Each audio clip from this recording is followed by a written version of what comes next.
Good evening. लक्ष द्या. मगाशी मी मन कविता शिकवायला घेतलेली, पण नंतर लक्षात आलं की माझ्या मन कविता शिकवलेली आहे. त्याच्या पुढचा गोव्याचा जो पाठ आहे 5वा, तो तुम्हाला नाही आहे परीक्षेला. सो आज आपण 6वी कविता घेऊया. Poem number 6. गिरीधर नागर. गिरीधर म्हणजे गिरी म्हणजे पर्वत, धर म्हणजे उचलणारा, पर्वत उचलणारा. संत मीराबाईचं नाव तुम्ही ऐकलं असाल. संत मीराबाई ह्या राजस्थानमधल्या जोधपूर येथे यांचा जन्म झाला होता 1516 मध्ये. एक कृष्णाचे निस्सीम भक्त मीराबाई म्हणून ओळखल्या जातात. आणि जवळजवळ द्वारका येथे, गुजरातमधली द्वारका सिटी माहिती आहे तुम्हाला. द्वारका श्रीकृष्णाने फक्त महाभारत घडवण्यासाठी, फक्त महाभारतापुरतीच जेव्हा ते युद्ध झालं तेवढ्यापुरती स्वतःचं एक राज्य तयार केलं होतं. That is called Dwarka. आणि ही आज द्वारका गुजरातच्या समुद्र किनारपट्टीवर आज आपल्याला समुद्राच्या खाली पाहायला मिळते. यूट्यूबवरती पण तुम्ही सर्च करू शकता द्वारका नगरी, जिथे श्रीकृष्णाचं मोठं मंदिर आहे. याचा झेंडा जो आहे हा दररोज बदलला जातो. दररोज नाही, मला वाटतं एक आठवड्याने काहीतरी बदलला जातो. त्याची पण एक परंपरा आहे. आणि कितीतरी मोठा झेंडा असो हा बदलला जातो. श्रीकृष्णाचा जन्मोत्सव हा इथे मोठ्या प्रमाणावरती होतो.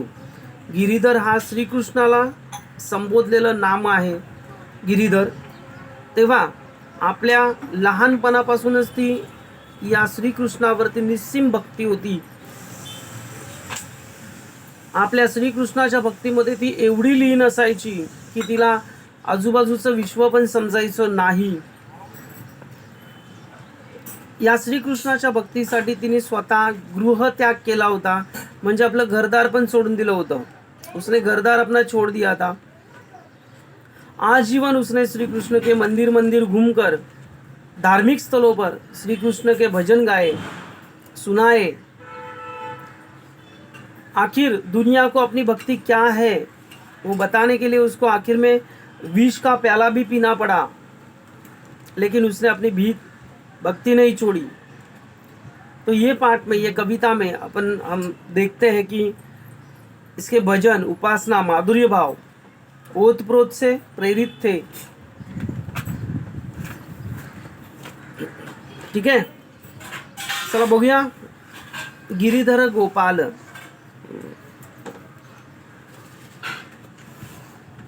हे एक भजन आहे, सुंदर भजन आहे. बघा, मी थोडंसं एक पहिलं स्टॅन्झा आहे ना, फक्त मी तुम्हाला एक सुनून दाखवतो, कारण तुम्ही हे ऐकलेलं नाही आहे गाणं. तर आम्ही आईंची उपासना करतो, त्याच्यामध्ये हे गीत आहे, हे भजन आहे. आणि कृष्ण जन्माच्या वेळेस म्हणजे अष्टमीच्या वेळेस ते भजन गायलं जातं मंदिरामध्ये, कलावती आईंच्या मंदिरामध्ये. तर त्याची चाल थोडीशी मी तुम्हाला फक्त एक पहिली 2 ओळी बोलून दाखवतो, कारण पूर्ण ते मला येत नाही, कारण ते मी म्हणत नाही. तर असं आहे भजन. मेरे तो गिरीधर गोपाल, मेरे तो गिरीधर गोपाल, दूसरा न कोई, दूसरो न कोई. जाके सिर मोर मुकुट मेरो पति सोई, जाके सिर मोर मुकुट मेरो पति सोई. मेरे तो गिरीधर गोपाल, मेरे तो गिरीधर गोपाल, दुसरो न कोई. अशा प्रकारे त्याची चाल आहे. तर बघायला गेलं तर चाल फार अवघड आहे. आणि दुसरी गोष्ट, ही कविता ज्यावेळेस पूर्ण म्हटली जाते तेव्हा ती अक्षरशः, मी बोलत असताना माझा 2 ओळीमध्ये तालासुरामध्ये जबडं दुखायला लागतं असं.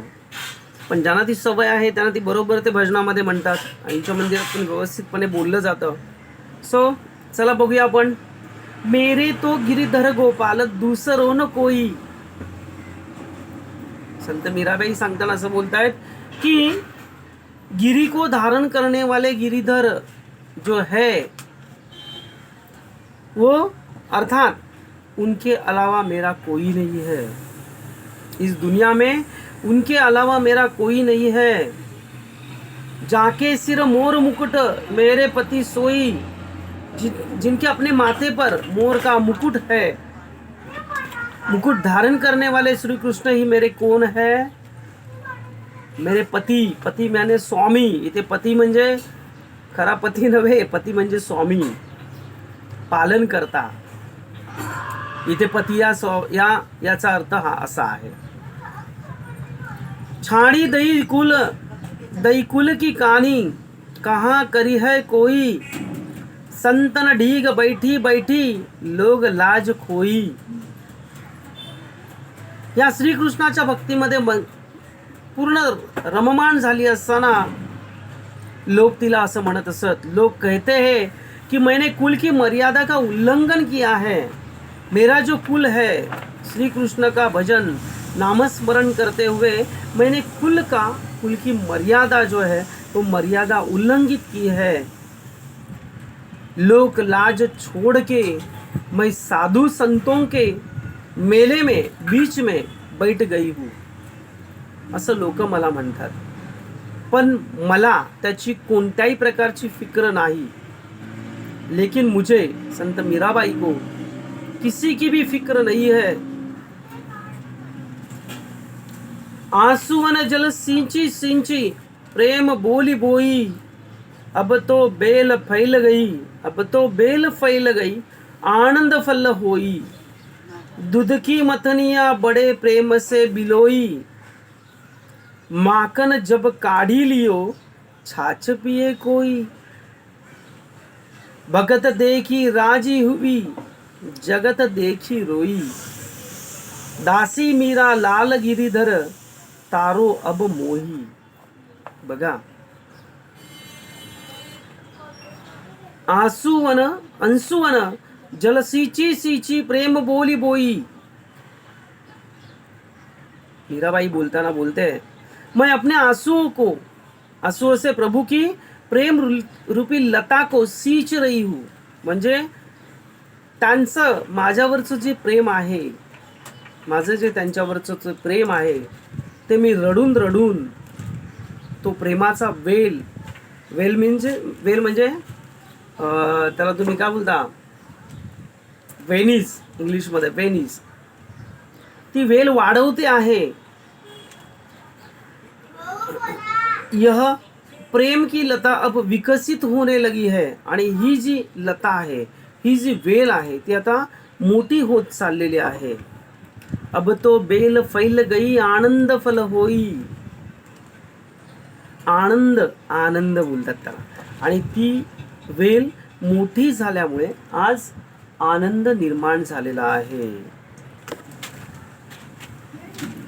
आता त्या वेलीला अजून क्रीपर्स पण बोलतात। क्रीपर्स म्हणजे भिंतीवर चढणाऱ्या, समजलं? वेनिस पण बोलतात। ओके। दूध की मथनिया बड़े प्रेम से बिलोई, माखन जब काढ़ी लियो छाछ पिए कोई।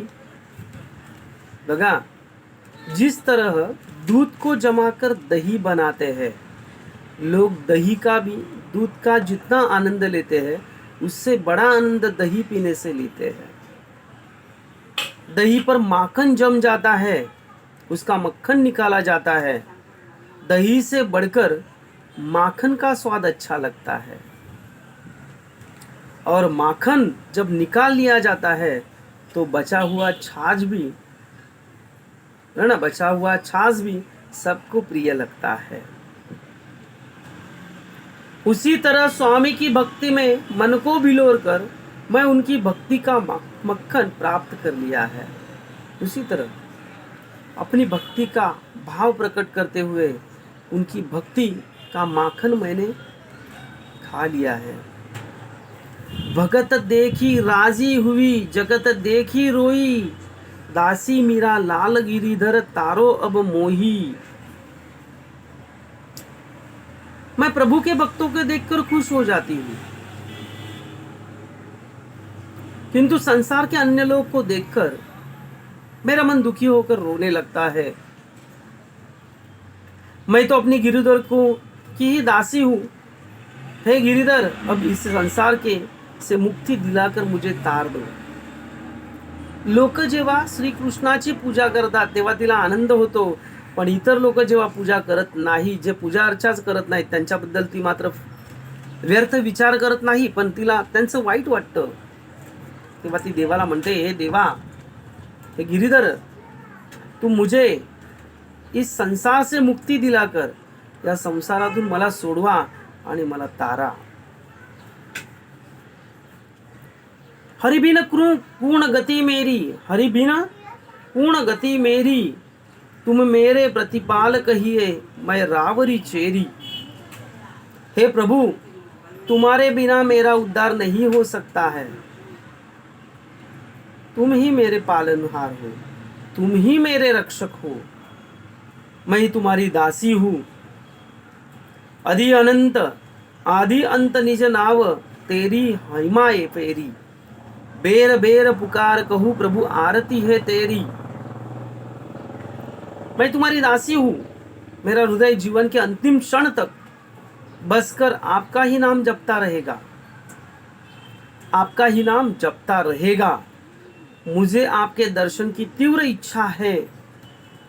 विकारों से म्हणजे रोगाने, विकारों से भरे इस भवसागर में मेरी नाव को पाल फट गए हैं. ये संसार विकार सागर बीच में घेरी. ही संसारामधली नाव माझी फुटत चाललेली आहे, डळमळत चाललेली आहे. और इस नाव को डूबने में समय नहीं लगेगा. ही जी जीवन नैया आहे, ही बुडायला वेळ नाही लागणार, असं ती म्हणते. नाव फटी प्रभु पाल बांधो, बुडत है बेरी. बिरहीण पिव की बाट जागो, राखल्यो नेरी. दासी मीरा राम रटत है, मैं शरण हूँ तेरी, मैं शरण हूँ तेरी. तेवा हे प्रभु, ये मेरी नाव एक तीर पे बांध दो, पाल बांध दो, इसके पाल बांध दो. यह तुम्हारी विरहिणी तुम्हारी ही राह देख रही है. मैं जो तुम्हारी विरहिणी हूँ, विरहिणी तुम्हारी राह देख रही है. मैं आपकी दासी मीरा आपके शरण में आई हूँ. आपकी दासी मीरा, मैं आपके शरण में आई हूँ. और हर पल बसा आपका ही नाम रटती रहती हूँ. आप मेरे सांस सांस में बसे हैं, तन मन में बसे हैं. फागुन के 4 दिन 4 होरी खेल मना रे. बिन करताल पखवाज बाजे, अनहद की झनकार रे. बिन सुर राग छत्तीस गावे, रोम राम रणकारे. रोम राम रणकारे. मीराबाई इससे कहती है कि हे मन, इस शरीर के बसे थोड़े दिन शेष है. हे मन, इस शरीर के मेरे जो बसे हुए जो दिन है ना, थोड़े से है, शेष है, किंतु है. तू प्रभु की भक्ति के रंग से खूब होली खेल ले. अपने मन को कहती है कि तू प्रभु के भक्ति से खूब सारा रंग खेल रे. प्रभु की भक्ति में बिना करताल पखवाज के ही मुझे अनहद नाद, ब्रह्मनाद, अनहद नाद म्हणजे ब्रह्मनाद की झनकार सुनाई दे रही है. प्रभु के भक्ति में मुझे ब्रह्मनाद सुनाई दे रहा है, जिसमें पखवाज नहीं है, जिसे करताल नहीं है, लेकिन तो भी मुझे क्या ब्रह्मनाद की झनकार सुनाई दे रही है.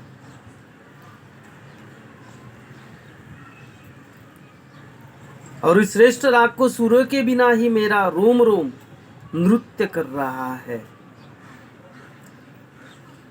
शील संतोक की केसर घोली, प्रेम प्रीत पिचकारी रे. उड़त गुलाल लाल भयो अंबर, बरसत रंग अपारो रे, अपार रे. मैंने अपने प्रिय के साथ भक्ति की होली खेलने की लिए शील संतोष रूपी केसर का रंग घोलकर कृष्ण प्रेम की पिचकारी में भर लिया है. मैंने सब सब सहम कर, सब कुछ संभल कर खुद को कृष्ण के प्रेम में केसरी रंग में रंग लिया है। उस पर यह कहती है कि मेरे पिचकारी में भर लिया है भक्ति रूपी गुलाल से, मेरे मन का आकाश लाल हो गया है। कृष्ण की भक्ति करते करते हुए मेरे मन का जो आकाश है वो लाल हो गया है। अपने प्रिय कृष्ण के दर्शन हेतु मैंने अपने हृदय रूपी सारे दरवाजे खोल दिए हैं। उड़त गुलाल लाल भयो अंबर झालं, घटके पट सब खोल दिए हैं, घटके पट सब खोल दिए हैं, लोक लाज सब डार रे, मीरा के प्रभु गिरिधर नागर चरण कवल बलिहार रे। तेव्हा मीराबाई असं बोलते शेवटी, या कवितेच्या शेवटी मीराबाई असं बोलते कि हे मेरे स्वामी, गोवर्धन पर्वत को धारण करने वाले भगवान श्री कृष्ण हैं, मैंने उनके चरण कमलों में अपना सब कुछ नौछावर कर दिया है। अशा प्रकारे संत मीराबाई ही श्रीकृष्णाच्या प्रेमामध्ये अत्यंत वेडी होती, अत्यंत वेडी, अगदी लहानपणापासून। जरी तिचं लग्न झालेलं असलं तरी तिचं मन मात्र संसारामध्ये रमत नव्हतं। ॲज लाईक दॅट राधा सुद्धा श्रीकृष्णापेक्षा मनाने फार, वयाने फार मोठी होती। ती लग्न झालेली स्त्री होती आणि तरी सुद्धा कृष्णाच्या प्रेमाने ती मोहून गेली होती। त्याचा विरह तिला सहन होईल असे। तेव्हा श्रीकृष्ण हा असा होता की सगळ्यांना लोभ लावणारा होता, सगळ्यांचे मन चोरणारा होता, हृदय चोरणारा होता। आज आपली इथे ही कविता सुद्धा संपलेली आहे। ओके, या शनिवारी तुमचा पेपर आहे मॅथ्स 1चा, प्रोबॅबिलिटी, संभाव्यता या प्रकरणावर। तेव्हा त्याचा अभ्यास जरा करा। गणपती आहेत मलाही माहिती आहे, पण तरी सुद्धा अभ्यास करणं गरजेचं आहे। प्रेझेंटी मी तुमची रोज लावतोय, त्यामुळे अभ्यास रोज पाठवत जा। फक्त नावं तुम्हाला टाकत नाही मी, कोणी कोणी अभ्यास नाही केलाय वगैरे, ते मी आता शनिवारनंतर टाकायला चालू करणार परत। पण तरी सुद्धा अभ्यास मात्र करायचा आहे आपल्याला रोजच्या रोज। ठीक आहे, आता तुम्ही घरीच आहात त्यामुळे तुम्हाला काही टेन्शन नाही आहे, तर मला असं वाटतं की अभ्यास करणं फार गरजेचं आहे। Bye, all the best, have a nice day.